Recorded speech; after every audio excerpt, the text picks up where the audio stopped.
আসসালামু আলাইকুম, নমস্কাৰ। লাইভটো সকলোৱে আগুৱাই দিব, কাৰণ আচলতে কিছুমান কথা দেখা পালে চুপচাপ থাকিবলৈ নোৱাৰোঁ। আজি জানো এইখিনি কথাই বহুত কিছুমানৰ মনত বেয়া লাগিব, কিন্তু উপায় নাই। কাৰণ আজি কিছুদিনৰ আগত বাংলাদেশত যেতিয়া এজন হিন্দু যুৱকক যেতিয়া মৰিয়াই মৰিয়াই মাৰি পেলাইছিলে, আমি সকলোৱে তাৰে প্ৰতিবাদ কৰিছিলোঁ। আৰু অসমতো আমি প্ৰথম মুছলমানে আমি সকলোৱে মিলি প্ৰতিবাদ কৰিছিলোঁ, কাৰণ ইয়াতে হিন্দু মুছলমানৰ কথা নাছিলে। ইয়াতে কথা আছিলে এজন নিৰ্দোষী মানুহক কিয় এনেকৈ মাৰি পেলাব।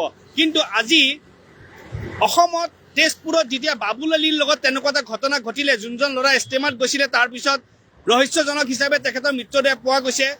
তাৰপিছত এতিয়া যিমানখিনি গম পোৱা গ'লো যে 4-5জন যিখিনি হত্যাত জড়িত আছে, তেখেতৰ 4-5জনে আছে, এইকেইটা হিন্দু যুৱক।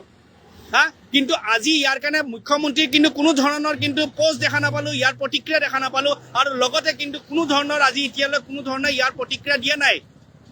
কিয় মানে বেয়া লাগে আচলতে, জানে এইবিলাক বস্তু দেখা পালে। ইয়াৰ পৰা আচলতে এটা বস্তু বুজি পোৱা যায় যে হিন্দু মৰিলে মানে দুখ লাগে আৰু মুছলমান মৰিলে সুখ লাগে নেকি। এতিয়া আমি সেইটোৱে বুজি পাম যে হিন্দু মৰিলে দুখ লাগে, মুছলমান মৰিলে সুখ লাগে। আজি এই যুৱকজনৰ কাৰণে অন্তত আপোনালোকে প্ৰতিবাদ কৰিব নালাগে, কিন্তু মাতটো মাতিব পাৰিলে হয় যে অসমত কিয় এনেকুৱা এটা ঘটনা ঘটিলে, তাকো তেজপুৰত এজন যুৱকক কিয় তেনেকুৱা মাৰি দিয়া গ'ল, কিয় এনেকুৱা পৰিৱেশ হৈছে। আমি কণ্ডেম কৰিছোঁ, এনেকুৱা ধৰণৰ ঘটনা ক'তো হ'ব নালাগে। মই সদায় কওঁ যে যোনখন দেশে, বাংলাদেশে হওক, পাকিস্তানে হওক, য'তে ভাৰততে হওক, য'তে মাইনৰিটি আজি তাৰিখত সকলো জেগাতে মাইনৰিটিয়ে যিমান অসুবিধা পাই আছে, সেই মাইনৰিটিখিনি সকলোৱে সুৰক্ষা পাব লাগে। কিয় এইখিনি কথা কি কাৰো মুখেদি নোলায় নেকি? আজি যদি এইটো জেগাত যদি বেলেগ হ'লে হয়, একদম নিউজতটো ছেকুলাৰ হ'ব নালাগে, কিবা হ'ব নালাগে, এনেকুৱাই কোনে নিউজত বিভিন্ন কথাৰে মানুহক মানে গোটেই মুছলমান কমটোক লৈ কেনে কথা পাতিলে হয়। আজি যেতিয়া এজন মুছলমান ল'ৰা এজনক মাৰি পেলাইছে, কিন্তু আজি তাৰ বিৰোধিতা কৰিবলৈ কোনো নাই। এনেকুৱা আপোন পেটীয়া স্বভাৱ কিয়? কিয় এনেকুৱা একাংশৰ আপোন পেটীয়া স্বভাৱ? আপোনালোকে মেইন কমিউনিয়েল হয়, আপোনালোকৰ কাৰণে আমাৰ নিচিনা মানুহ কমিউনিয়েল হ'ব নিচিনা বিচাৰোঁ। কিয় বিচাৰোঁ জানেনে? আমিও বিচাৰোঁ যে আপোনালোকে মাত মাতক। যেতিয়া এজন হিন্দুৱে মাৰ খাই, হিন্দুৱে মৰে, তেতিয়া আমি মাত মাতোতো, আমি মাত মাতোঁ। কিয় আমাৰ মনত কেতিয়াও কমিউনেল ভাৱ নাথাকে। আমি ভাবোঁ যে ভাইচাৰা, কিয় এজনক মাৰিব, কিয় আমি বহি থাকিম, আমি সকলোৱে মাত মাতোঁ। কিন্তু আমাৰ এজন মুছলমানক যেতিয়া এনেকৈ মাৰি দিয়ে, তেতিয়া আপোনালোকৰ যদি কোনোবা হিন্দু নাম ওলায়, আপোনালোকে কিয় চুপচাপ হৈ কিনে চাই থাকে? কিহৰ কাৰণে চাই থাকে? নিজৰ জাতিৰ ভাই, নিজৰ ধৰ্মৰ ভাই বুলি কেনে নেকি? তেতিয়া আপোনালোকৰ কমিউনেল হৈ নাযায়, তেতিয়া আপোনালোকৰ চৰিত্ৰ ভাল বেয়া হৈ নাযায়।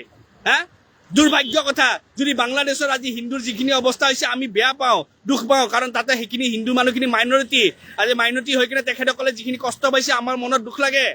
কিন্তু আজি দুৰ্ভাগ্য কথা যে ভাৰতত আমি মুছলমান, খ্ৰীষ্টিয়ান আমি আজি মাইনৰিটি হৈ পৰিছোঁ। আপোনালোকৰ একাংশই আমাৰ যিখিনি অত্যাচাৰী কৰিছে, আমাৰ মানুহৰ ওপৰত যিখিনি অত্যাচাৰ কৰিছে, আমাৰো বেয়া লাগে যে আজি মাইনৰিটি আমি ক'তো সুৰক্ষা নাই। বাংলাদেশত যদি হিন্দু সুৰক্ষা নাই, তেতিয়াহ'লে ভাৰতত চাব গ'লে মুছলমান সুৰক্ষা নাই, ভাৰতত চাব গ'লে আমি খ্ৰীষ্টিয়ান সুৰক্ষা নাই।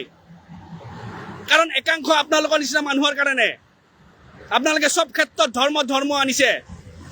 মাত মাতক না, মাত মাতিব লাগে যে এইবিলাক বস্তু ধৰ্ম নামৰ ৰাজনীতি বন্ধ হ'ব লাগে, ধৰ্ম নামৰ মাৰপিট বন্ধ হ'ব লাগে, সকলো জেগাৰ সুখ শান্তিৰে থাকিব লাগে। কিয় আপোনালোকৰ মুখত মাত নোলায়, মাত দিব নোৱাৰে এইটোৰ কাৰণে? আপোনালোকৰ মানুহ মৰিলে নিজৰ, লোকৰ মানুহ মৰিলে পৰৰ। আৰু এইবিলাক কথা কওঁ কাৰণে ৰুবুল আহমেদ বেয়াটো বেয়াই ভাই, বহুত বেয়া। কাৰণ কিয় বেয়া জানা? আপোনালোকৰ নিচিনা মানুহ একাংশই আমাক বেয়া বনাইছে। চিন্তা চৰ্চা আমাৰো বেয়া কাৰণে আহিছে। কাৰণ কিয় আপোনালোকে যিখিনি কথা কৰি আছে, আজি এইজন যুৱকৰ কাৰণে, আজি বাবুল আলীৰ কাৰণে আপোনালোকৰ কোনোৰে মাত নাই, নিউজৰ এটা নিউজ নাই। কাৰণ সেইজন মুছলমান হ'ল নহয়, আজি হিন্দু হ'ব লাগিছিলে। 100টামান নিউজ বাজিলে হয়, 100টামান পোষ্ট বাজিলে হয়, তেতিয়া ক'লে হয় এয়া মুছলমানে এয়া কৰিছে, অমুক কৰিছে, তমুক কৰিছে। আমি হিন্দু ধৰ্মক, হিন্দু জাতিটোক, হিন্দু মানুহক আমি বেয়া নকওঁ। আমি এটা কথা কৈছোঁ যে এইখিনি হৈছে কিয়, সেই অপৰাধীখিনি ফাঁচি দিব লাগে। আৰু ইয়াৰ কাৰণে হিন্দু মুছলমান মিলি কিনে মাত দিব লাগে। কাৰণ আমি মাত দিছোঁ, আমি ভাইচাৰা হিচাপে আজিও আছোঁ, ভৱিষ্যতেও থাকিম। আপোনালোকৰ সেইখিনি কাম কৰক, আমি আশা কৰোঁ, আশাবাদী হৈ বহি থাকোঁ যে আপোনালোকৰ আমাৰ কাৰণে কেতিয়াবা মাত দিব। কিন্তু দুৰ্ভাগ্য কথা যে আপোনালোকৰ মাত কেতিয়াও শুনা নাপাওঁ।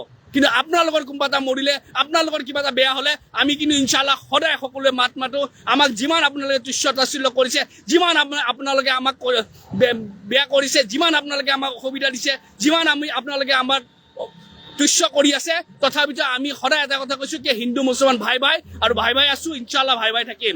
সেই ভাইগিৰিটো কেতিয়াবা আপোনালোকেও আমাৰ লগত তেনেকুৱাকৈ কৰক, যেতিয়া আমাৰ এনেকুৱা নিৰ্দোষী মানুহ এজন মাৰি পেলাই এদিবা খাৰা হওক, মনত ভাল লাগিব। আৰে ভাই ধৰ্ম বাদ দিয়ক না, মানুহ হিচাপে খাৰা হওক না, মানুহ হিচাপে খাৰা হওক। আপুনিও মানুহ, ময়ো মানুহ, আপোনাৰো ৰঙা তেজ, মোৰো ৰঙা তেজ।